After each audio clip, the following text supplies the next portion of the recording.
तर या सगळ्या संदर्भात आपण विश्लेषण जाणून घेऊयात। आयएमसीचे महासंचालक अजित मंगरुळकर सर सध्या आपल्या सोबत आहेत।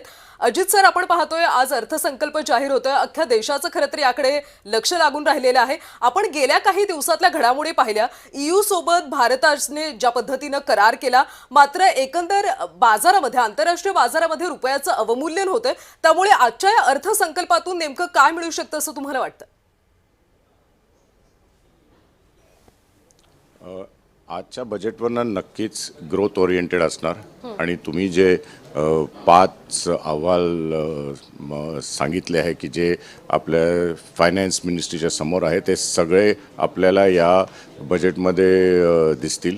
नक्कीच ग्रोथ ओरिएंटेड असल्यामुळे एक तर इन्व्हेस्टमेंट इन्फ्रास्ट्रक्चरमध्ये डेफिनेटली दिसेल आपल्याला, कारण की त्याच्यातनंच आपल्याला एक तर रोजगार आपल्याला क्रिएट करता येईल आणि दुसरं टेक्नॉलॉजी एक एकमेव आपण म्हणतो आपल्यासाठी एक साधारण जर आपण म्हटलं की आपण कसं बाकीच्या देशांबरोबर कम्पीट करू शकतो, टेक्नॉलॉजी आजच्या काळात एकमेव साधन आहे आपल्याकडे आणि त्याच्यावर आपल्याला भरपूर दिसेल या बजेटमध्ये। AI, डिजिटल प्लस हेल्थकेअर, मला वाटतं की या बजेटमध्ये हेल्थकेअरवर पण गव्हर्नमेंट लक्ष देईल आणि सामान्य लोकांसाठी तर ग्रोथ ओरिएंटेड बजेट असणार, म्हणजे ऑपॉर्च्युनिटीज जे आहे ते आपल्याला जास्ती दिसतील आणि टॅरिफ्सच्या हिशोबाने आपण बाकीच्या देशांमध्ये आपल्या विरुद्ध जे टॅरिफ्स लावतात त्याला तर आपण काही करू शकत नाही, पण आपण ऑल्टरनेटिव्ह मार्केट्स क्रिएट करू शकतो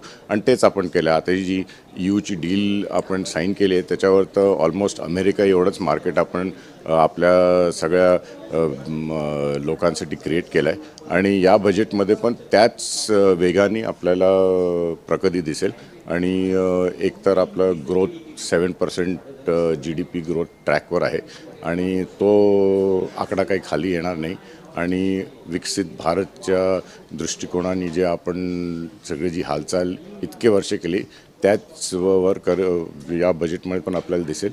प्लस डिफेन्सवर बहुतेक 10 ते 15% तरी वाढ दिसायची शक्यता आहे।